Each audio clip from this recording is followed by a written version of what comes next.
like after a question like that, we should like pass out Xanax or something.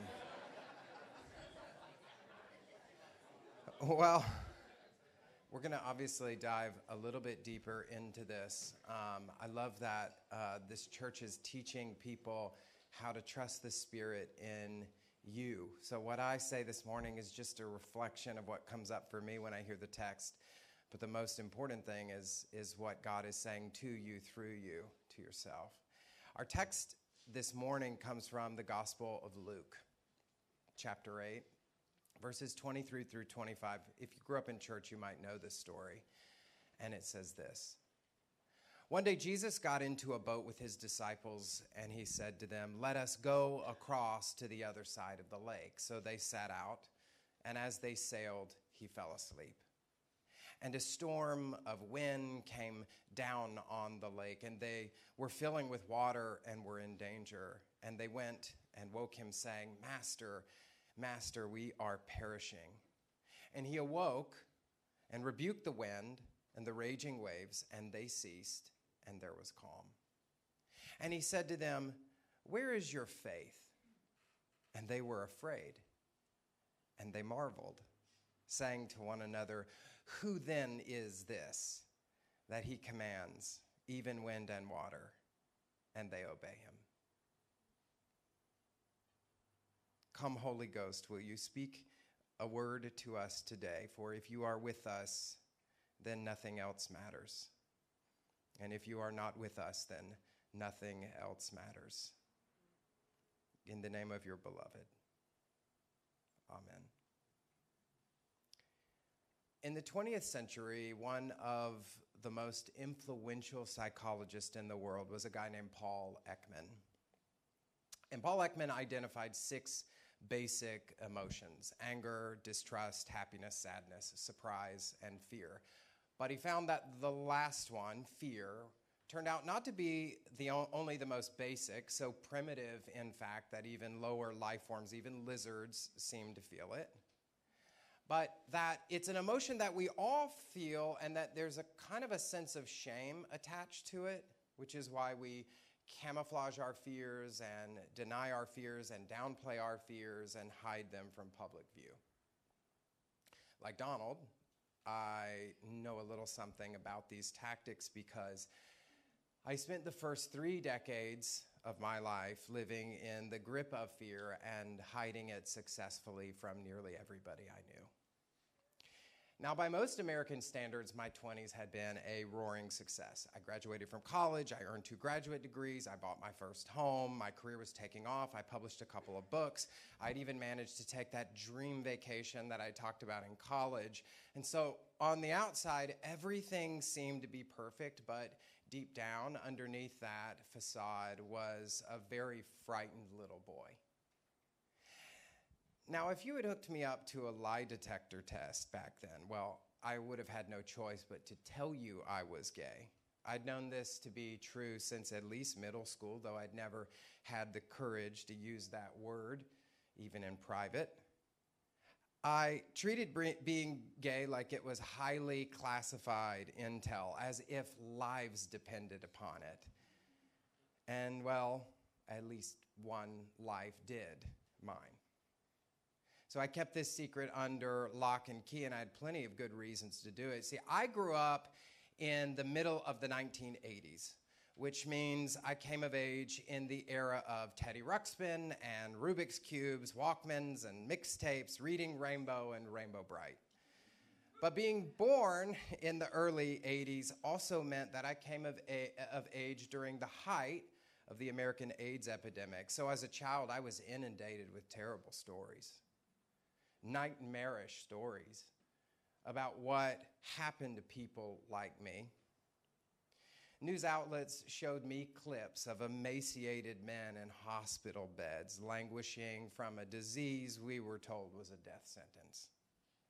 My health class teacher told me awful stories about this so-called gay disease, a death sentence that would be pronounced on any of us kids if we dared to come out. I was also the middle son of a Southern Baptist preacher. My dad was actually the president of the Southern Baptist Convention, if that tells you how much therapy I've had. And my faith community also told me some things. Abomination was the most electric word I remember, and while I didn't fully understand what that word meant at the time, I knew it was an awful thing to be. I heard stories about what God did to abominations. He sent them to hell, of course. There were also the stories that arose from within. Doomsday scenarios about what would happen if I came out. I rehearsed these more times than I care to recall. I imagined how my family would disown me, how my friends would reject me, how my church would shun me, how I would be totally, utterly alone. If I came out, or if one of the few people over time who knew decided to push me out, well, I was convinced that I would perish. And so I lived under the tyranny of terror, hamstrung by fear. We come back to that question we began with. What are you afraid of?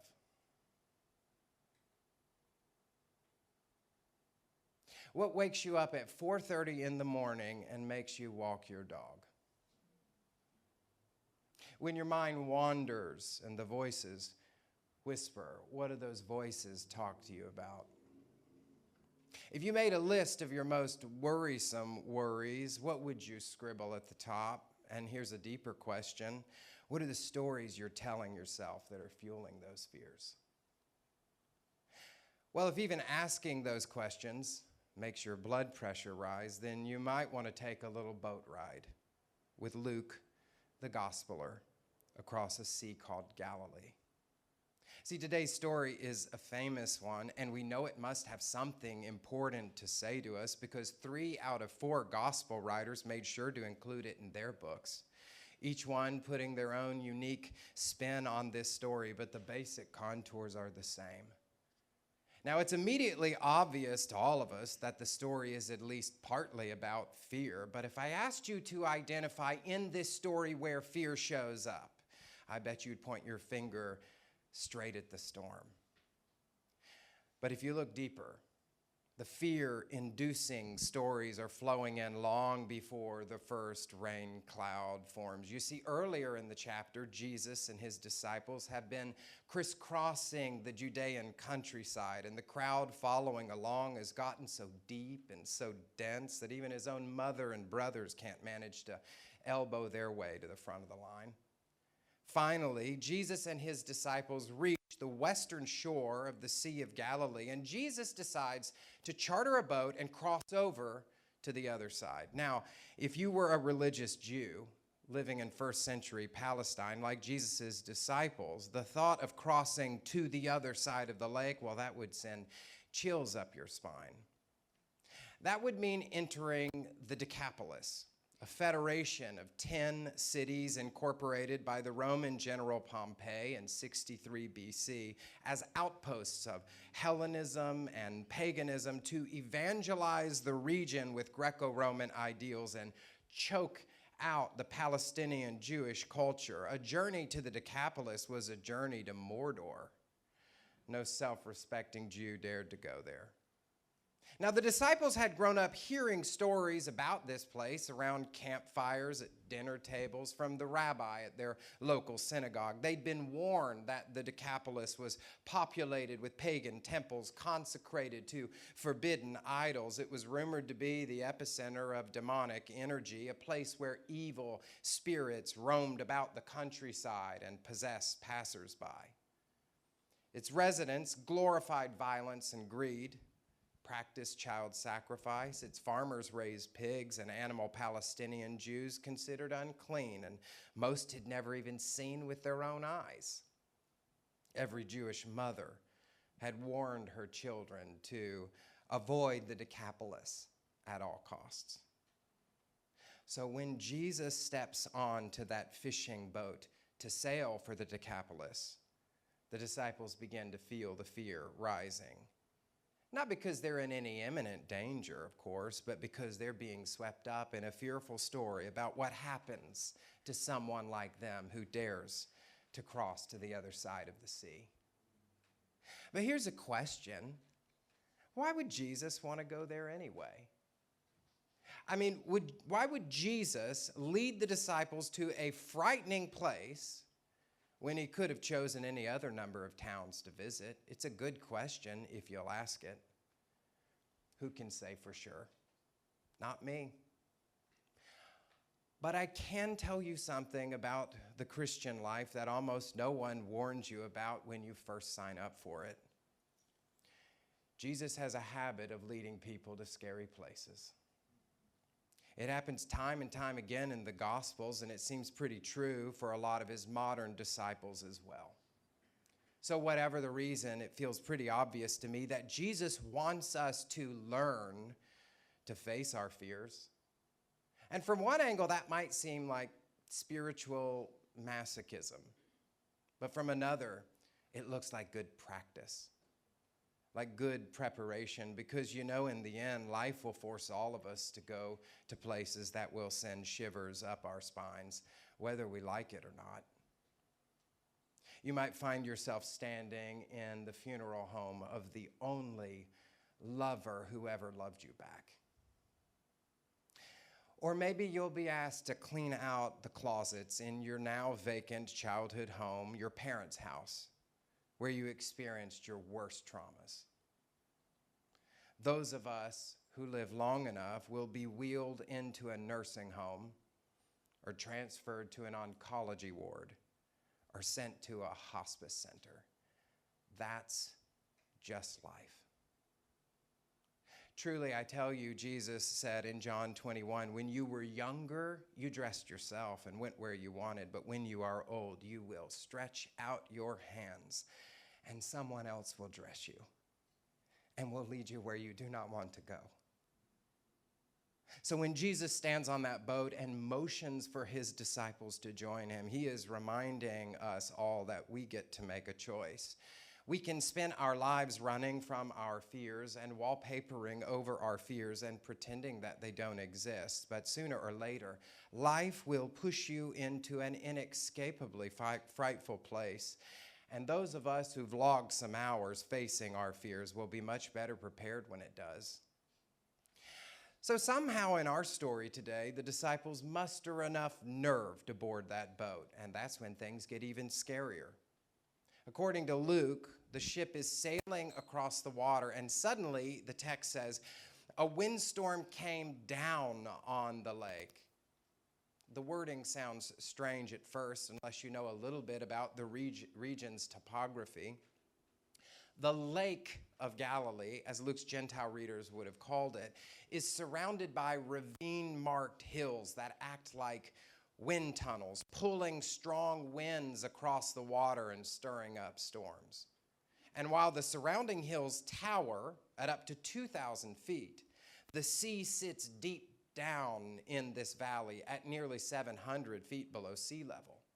So when the strong winds combine with the pressure differential and the dramatic temperature drop, it can supercharge a storm. And right on cue, the stories start coming. You see, the storms of Galilee were infamous. Ancient documents and fishing boat charters from this time period include serious warnings about them. And the disciples, they're all local to the region, not to mention that 4 of them are actually fishermen, so they're very familiar. They've all heard stories of fishing vessels that capsized, stories of sailors that drowned. So when the dark clouds darken and gather, the knots in their stomachs tighten. When the thunder cracks and the rain begins to fall, their heart beats quicken. When the winds whip and the lightning strobes, fear steps behind the wheel, and the disciples rush to rouse Jesus. Master, Master, we're perishing. We are perishing. You know, the disciples are so confident that they're going to die. You wonder why they even bother to wake him up. Let the man sleep if the whole thing's been settled. The disciples say, Master, we are perishing. Not we could perish. No, they know exactly where all this is heading. And that's the thing about fear. Fear is a fortune teller. It's in the business of predicting the future. That's how fear works. It's what fear does. It forecasts the future. And its catastrophic predictions are usually stated with confidence, if not certainty. Listen to the ones inside you. So the disciples were certain that they're going to perish, but fear's prediction was off. Jesus awakes and he turns to the storm and he rises to the full height of his body to confront it, and the master's arms stretch out over the water and the dark clouds peel back like the tin top of a sardine can. And there was calm. You see, fear is a fortune teller, but like most fortune tellers, it's notoriously wrong. According to researchers at Penn State University, only about 8% of the things that people worry about come true, 8%. That means right now, if you are freaking out and catastrophizing, the future that you're most afraid of is almost certain never to come true. Not in the way you foresee it or along the timeline you forecasted or with the results you expect. When it comes to the way that humans have evolved to experience fear, there's a little bit of a flaw in the system. You see, from the time you were born, you began hearing or overhearing stories from your family or your church or your community, and your brain logs these stories, especially the ones we hear over and over, into a kind of library in our head. And those stories shape how we see the world. They're how we humans make meaning. So when you experience fear and it attempts to forecast the future, it's not using a crystal ball or tea leaves. It's using all the information that's been collected in that internal library and that story bank in order to make its prediction. But you can probably see the flaws here already, and yet there's more. Because while we are a storytelling species, Homo narratus, we're also imperfect narrators of our own lives. Because there's something you've probably heard of called negativity bias, which is just a fancy name for our brain's tendency to hold tightly to negative details in stories more easily than positive or neutral ones. Now, from an evolutionary perspective, this is a primitive survival instinct meant to keep us alive. But in a world like ours, where we aren't running from saber-toothed tigers, it doesn't always serve us so well. So our internal story bank is skewed toward negativity, which is why fear often overinflates the implications of a threat and often fails to consider conflicting data. Fear will almost never take into account your strength, your endurance, your resilience, which will often show up even if the storm you most fear shows up. And fear will also typically fail to account for the potential that God's grace and presence will meet you in your circumstances, which is what happens in our story today. And the disciples, like us, never saw it coming. They marveled to one another and said, "Who then is this that he commands even winds and water, and they obey him?" In the first century, when pagans told stories of nature miracles, they almost always assigned them to the gods. And the same was true in the ancient Jewish imagination. In the story of Jonah, which is strikingly similar to this one, you remember God stills the storm. And as the psalmist lyrically reminds us, it's God that the seas obey. So when Jesus calms the storm, the disciples realize that their master is more than a mere human performing some magic trick. He's manifesting divine traits, that this Jesus they've been following is the undistilled, undistorted image of God right there in their midst. And as the light bulbs above their head illuminate, they ask a question: who? Who is this? And you can almost see a shift in perspective, a new concern, a different interest. Suddenly, the disciples are less focused on what is happening to them and more concerned with who is happening among them. I can only speak for myself, and so I will. In times of great fear, my attention is consumed by the terrible, horrible what. I've lost my job, that's what. My partner packed up and left, that's what. The cancer has come back, that's what. And the scary things in our lives matter. They matter so much. But fear will tell you that they are the only things that matter. And I think that Luke has come to us this morning to remind us that there's something else we need to pay attention to, someone else we need to pay attention to, that no matter where we're sailing, God is in the boat.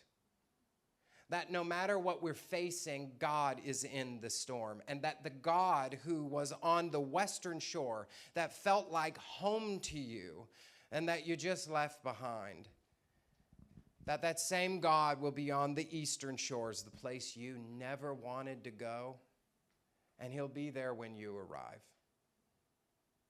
The Franciscan author Richard Rohr reminds us that all spiritual teachings and all religious traditions, including Christianity and perhaps especially Buddhism, are trying to teach us to be present to the presence with a capital P. To be present to the presence of God. Oh, but the problem is we're almost always somewhere else. We're either reprocessing the past or we're worrying about the future. But as Rohr says, the presence of God is infinite, everywhere, always and forever. You cannot not be in the presence of God. There's no other place to be. The only change is always on our side. God is present, but we are not present to the presence. If you want to try a spiritual practice this week, try practicing being present to the presence in the midst of whatever you're afraid of. It's a great practice. And the best part about it is that it can take on so many forms. Sometimes it can look like stillness. Just stopping in your tracks and letting the spinning earth do all the work for you.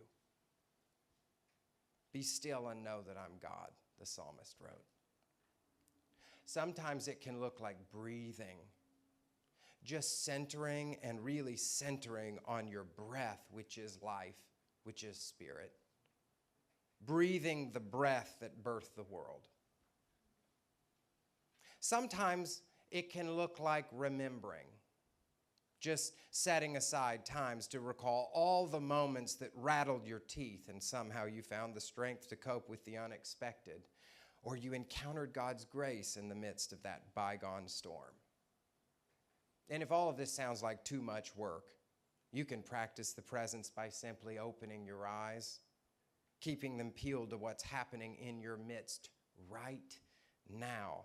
Right now, the many miracles that are happening in the middle of your storm, present miracles that your past fear never even accounted for. Miracles. I know. It's a fraught word for good progressives and modern thinkers. Believing in miracles sounds a lot like magical thinking to our enlightened ears. The moment in New York City where I live, the moment that I start talking about miracles to most of my friends, I can tell they want to raise their hand and interrupt. They want to tell me they do not believe in miracles, that they've never experienced such things. But then they start talking about their lives, their actual lives. And it seems pretty clear to me that they have a lot of experience with these sorts of things. They just didn't have a word to name what was happening to them. Or maybe they called them by another name like coincidence or serendipity or good luck. My friend Eric has been estranged from his mother for nearly 20 years. Can you believe it? He was afraid they'd never reconcile. But recently he got a text with an apology. Out of the blue. It's not a solution, but it's a start.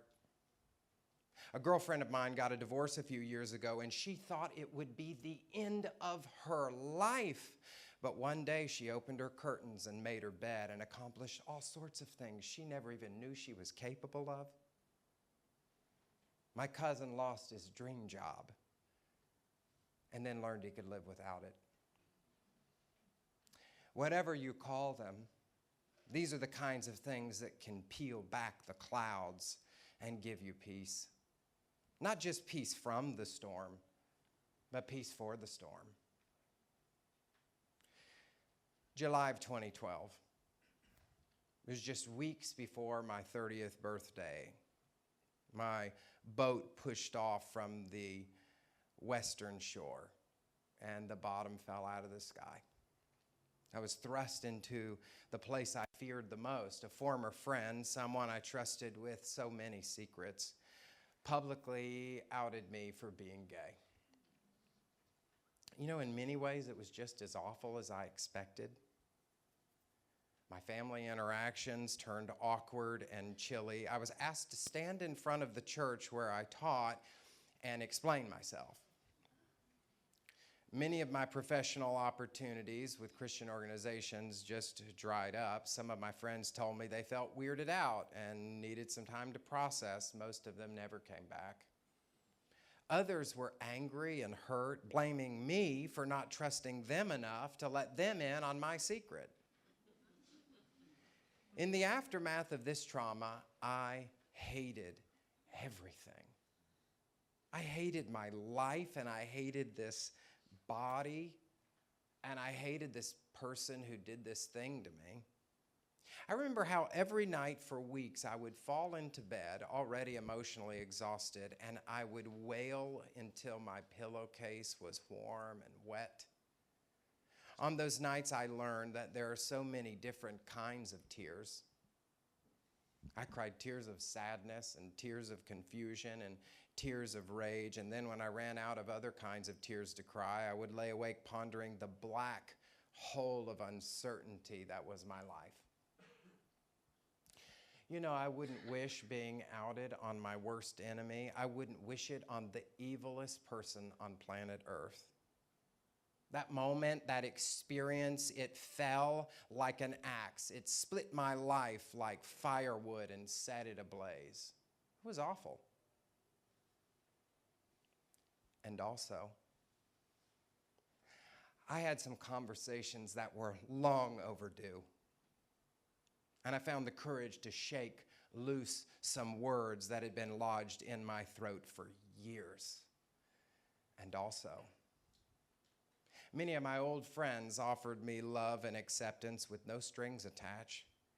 And a couple of new friends showed up and helped me take the next labored step. And also, I remember waking up one morning, and I noticed something.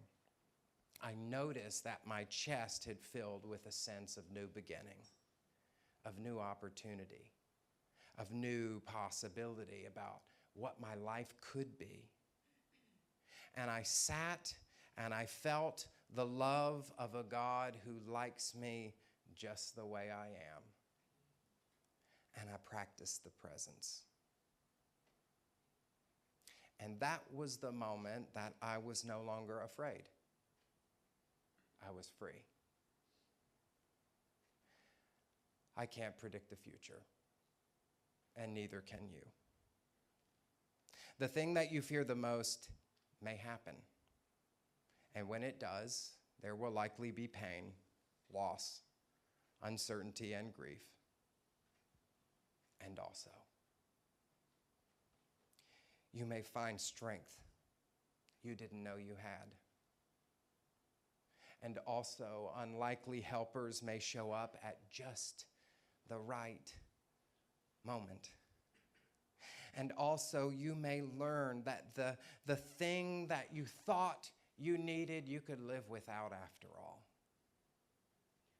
And also, you may find yourself drawn into God's presence and grace and love in a new way. So I know that fear's forecasts can often be trusted. And I also know that you are likely stronger than you believe, more resilient than you think, better able to cope than you assume. And I trust that somewhere in your terrible what, there is an almighty who that's working to bring forth marvelous things. Yes, even things that good modern thinkers like us might just call a miracle. With that, let's focus on one final question. when you look down deep inside you, when you go down into that place that Father B.D. Griffiths called the dark cave of your own heart? What's something you're fearfully grasping right now that you need to let go of?